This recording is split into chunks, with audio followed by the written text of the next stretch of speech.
Hey guys, and welcome back to another YouTube video. In this video, we'll be going through the North Melbourne vs GWS game in a game that I actually got to watch. And I was pretty disappointed because Garner did a shocking display. Well, it wasn't shocking. She got off the hook early. Well, she was on 22 or whatever, and then got off the hook in the second quarter. I think. Just 1 second. Let me look at the stats here. Well, she got off the hook early in the second, and then Zarika just went to her and just tagged her. And it was just like, what's the point of tagging? I think at one point they might have even been tagging Gardner and Riddell. They still couldn't win the ball out of the contest, even with Parker putting on one of the most absolute carries of the year with her performance, and they couldn't do anything. And it was just like, what's the point of tagging if you're just going to concede a goal and not even look like scoring a goal? So yeah, they didn't even score a goal, which might be the first time this year that that a team has gone without a goal. I think Carlton got close a couple of weeks ago against North Melbourne of not actually scoring. It was like 42-0, and then they scored a goal and lost by 10 goals, 66-6. But I think this is almost worse from GWS, how they just sort of thought, if we can shut down Garner and Riddell, which actually didn't happen because Riddell was still running through. Riddell had the tag for like 5-10% of the game. It was sort of weird. They never were able to single-handedly shut down both Riddell and Garner, and that just didn't allow GWS to actually score, but didn't really do anything. It didn't allow North Melbourne to run up a score either, so it was just sort of in deadlock with North sort of slowly every quarter just gaining a goal on them. So yeah, before we get into the video, remember to like and subscribe, turn the notification bell on so you know when I upload, and let's get into the video. So as you can see here, Riddell 32 touches, 3 and 5, 3 free kicks, 4 for a 113. She did really, really well. And yeah, so that one's sort of paying out. I would like to see Riddell have three or four more non-disposal acts in that, 2 more tackles, 2 more marks, and that's another 14 points or 127, and that's sort of, I think Riddell has the possibility of going 120 regularly if she can just do that. But yeah, just really good to see her do that and get the run up the score like that. It was her first quarter was huge and her last quarter was huge. 75 of her 113, meaning 38 in the middle 2 quarters. So that was pretty good. Bruton 110. 26 touches, 4 marks, 8 tackles. So just a lot of non-disposal points there. 32 plus 14 is, what's that?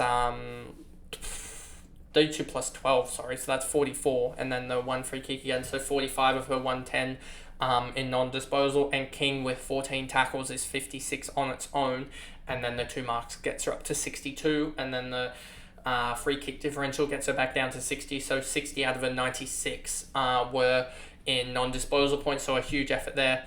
Garner got the goal to save her at 92, so she got up to the 184, sorry. So that was pretty good. As you can see here, 1399 round score for me, so just short of the 1400, even after Priest's really good show. So that just shows you how poor some of my girls were. And then you have Garner. So we talked about Garner, 25 touches. She came alive in the sort of just did nothing, as you can see here, really across the game. Actually, now looking at it, Carney scored 80 and had 40 in the first. So yeah, just fell apart really. Puller King, I thought was one that I could look at, but it looks like I can't do that as she really struggled in the ruck. Well, outside of the ruck contest to do anything. Surprised she didn't get, it must have been, if we look here, I don't know how did she give away 4 free kicks, but only one of them to the ruck, and that's crazy, and really just shows that, unless it was Shearlaw that she gave all the free kicks, no, that would have been Hill that got, Hill versus Shearlaw, as you can see here, 3-4 and 4-3 respectively, so that would have been that contest. So I don't know who she must have just given it away to some midfielders and stuff like that. To like Randall and some others, not Carney, I don't think gave one. I don't know who she gave away free kicks to, Davies, but she gives away free kicks quite a lot. But anyway, Gavalis, O'Loughlin, Rennie, Gat, Randall, Wright, Eddie, O'Shea, none of these girls really matter unless they're scoring 55 plus really on the regular. Then we move over to GWS and Parker.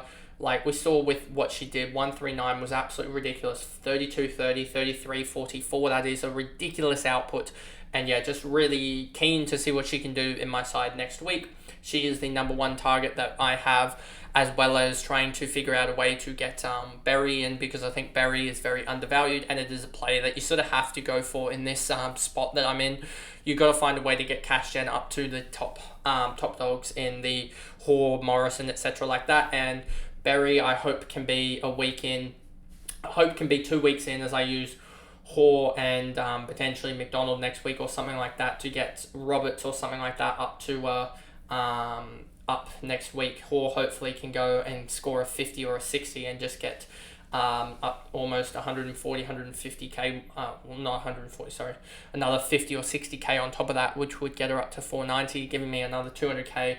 And McDonald hopefully can do something and then get back up to 400k, and that would give me a good almost 300k on top of Roberts, and that would get me close to some of these, hopefully some of these, or else I'll have to go like Goldsworthy or something like that, or go another youngster. But I could also use Everest this week with Roberts and hope that I can get some cash gen elsewhere, but my bench is really looking tough.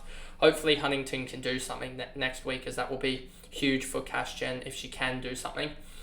But anyway, as we see here, Zarikan 86, she just tagged Garner all day.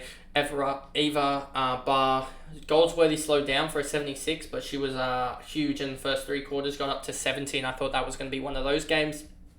If I had extra cash from the likes of Phillips, if I had gone Stratton, instead of and saved and gotten rid of Phillips because of the matchups, I would have actually had enough, I think, to get to Goldsworthy, as well as getting Parker, as well as potentially in this scenario still keeping Schultz but getting rid of something else or whatever. But that would have been the play that I think would have been making the most sense. As actually now I think about it, I hope that I might need to actually change out Wakefer this next week if she goes big, and get her up to one of the big ruckmen. I mean, she's 440 away from the likes of Moffat, who might even increase more in cash. So hopefully Wakefer can make a gap to her, and we can upgrade that the ruck department in Moffat, or I could just go to an Edmonds or something like that and save some cash there. But yeah, we'll see what trades I end up going with. But yeah, so Hicks as well did well. Tiny Evans was really good until 3/4 time, in which she only went to 4 in the last. Yeah, she got a single tackle and that was about it. As well as I thought she was going to track for an 80 at that point when she was on 54 at 3/4 time, as she'd done pretty well. Beeson, Randall, Dalton, Peace, Smith, Garnett, Davies again. You can just see here 6, 6, 6, 11 for 29. Dalloway, Huntington did nothing in the last quarter, which sucks, as I thought if she could get a 40 here, she might start that cash gen journey. But no, she just seems like a full-time forward, not really doing much. But hopefully next week we can get some cash gen out of some of the girls there. McCormack, Hill, Mowbray, Miller, and then Doyle on 11. Jessie just doesn't seem to get impactful on the game, really. 3 disposals and a tackle, and that was about it. So anyway, that is the video there, and I'll see you guys in the next one, which will be tomorrow, will be the Hawthorn versus Brisbane game, and then you'll also have the Adelaide Gold Coast game on that, as well as my team review, and then Thursday you'll have trade targets, etc., and my tips, and then Friday will be my team preview for round 6. I guess we're getting close to the end of the season.